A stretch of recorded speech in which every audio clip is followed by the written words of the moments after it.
तो मेरे साथ चलिए दास्तान किचन में। हेलो एवरीवन, वेलकम टू दास्तान किचन। मैं हूँ शेफ शिवांगी, सीधे स्टार रेस्टोरेंट से आपके साथ। आज हम बात करेंगे बटर पनीर मसाला के बारे में। तो चलिए जानते हैं इस डिश के बारे में कुछ इंटरेस्टिंग बातें। हमारा पहला सवाल है कि पनीर बटर मसाला सेहत के लिए अच्छा है या नहीं।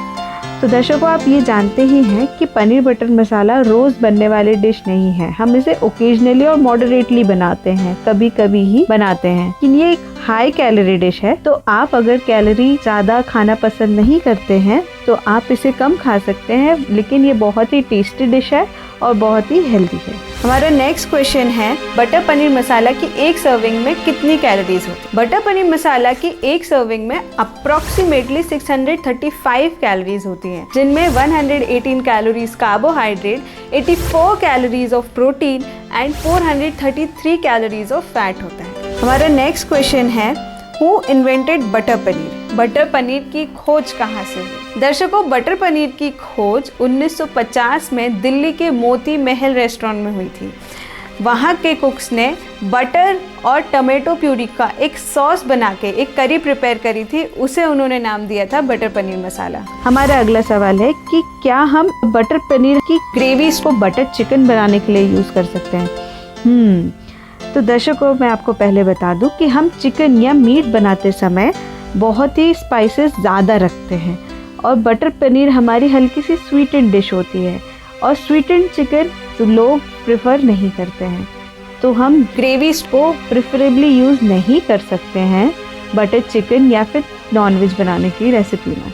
हमारा नेक्स्ट सवाल है, क्या हम बटर पनीर मसाला को फ्रीज़ कर सकते हैं। हाँ, आप बटर पनीर मसाला को स्टोर कर सकते हैं, लेकिन आपको इसकी सिर्फ ग्रेवी स्टोर करनी है। ग्रेवी आप प्रिपेयर करें, उसमें क्रीम ऐड नहीं करें। एक एयरटाइट बॉक्स में आप उसे 3 से 4 महीने तक फ्रोज कर सकते हैं।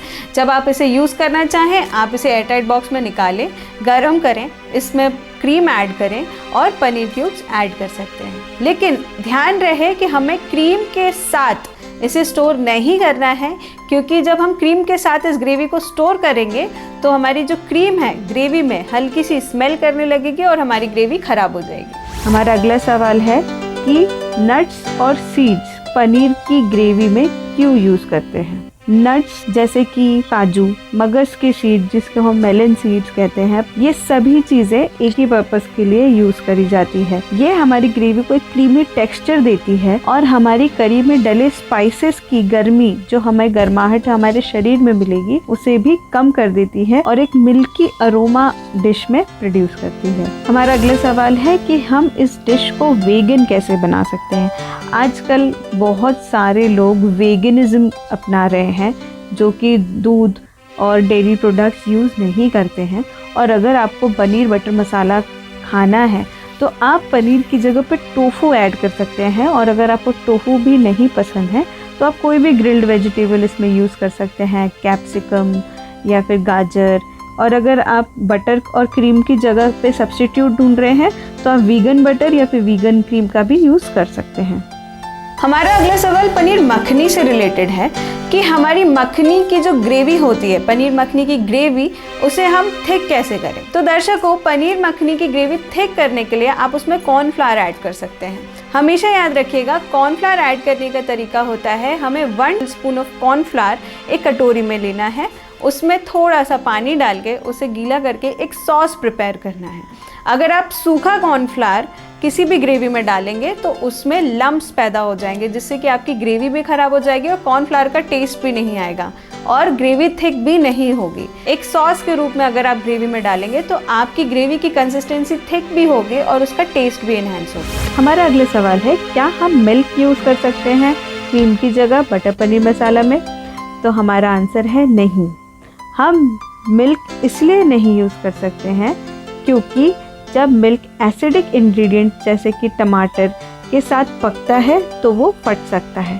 क्रीम ये नहीं यूज़ करनी है तो आप क्रीम की जगह काजू की क्वांटिटी ग्रेवी में ज़्यादा कर सकते हैं। हमारा अगला सवाल है कि हम पनीर को कितने टाइम तक स्टोर कर सकते हैं। तो दर्शकों, पनीर की शेल्फ लाइफ जो होती है वो कम होती है। आप पनीर को फ्रिज में रख तो सकते हैं, लेकिन जो उसकी ओरिजिनल फ्रेशनेस है, जो आप पहले दिन पनीर को लेकर आएंगे उस दिन रहेगी, वो थोड़ी सी चली जाती है। हमारा अगला सवाल है, क्या हम पनीर को फ्रीज़र में रख सकते हैं? हाँ, आप इसे फ्रीज़र में रख सकते हैं, लेकिन आपको पनीर की पैकिंग नहीं खोलनी है। अगर आप पनीर पैक्ड नहीं लेके आए हैं तो आप इसे प्लास्टिक रोल में, जिसे हम क्लिंग रैप कहते हैं, आप उसमें रोल कर सकते हैं। आप उसे फ्रीज़र में रख सकते हैं। फ्रेश फॉइल लीजिए, जो कि एल्यूमिनियम फॉइल होती है हमारे घरों में, उससे सेकंड लेयर उसकी चढ़ा दीजिए और फिर उसके बाद आप स्टोर कर सकते हैं। ये आराम से आप इसे कभी भी यूज़ कर सकते हैं, ये फ्रेश रहेगा।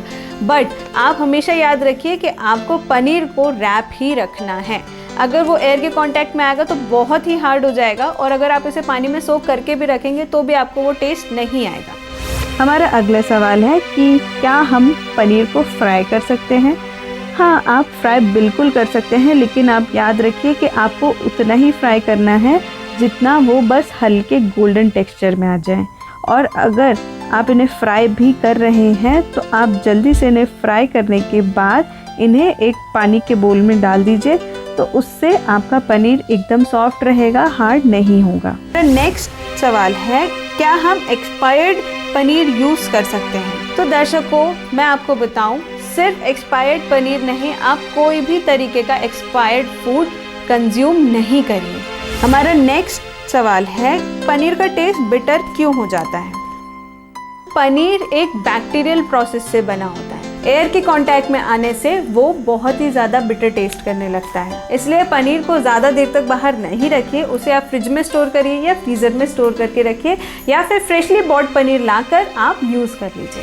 हमारा अगला सवाल है कि क्रीम का क्या सब्स्टिट्यूट है, मतलब कि क्रीम की जगह पे हम क्या डाल सकते हैं हमारी ग्रेवी में। अगर आपको एग्जैक्ट टेस्ट चाहिए है क्रीम का और आपको क्रीम यूज़ नहीं भी करनी है, तो आप काजू यूज़ कर सकते हैं।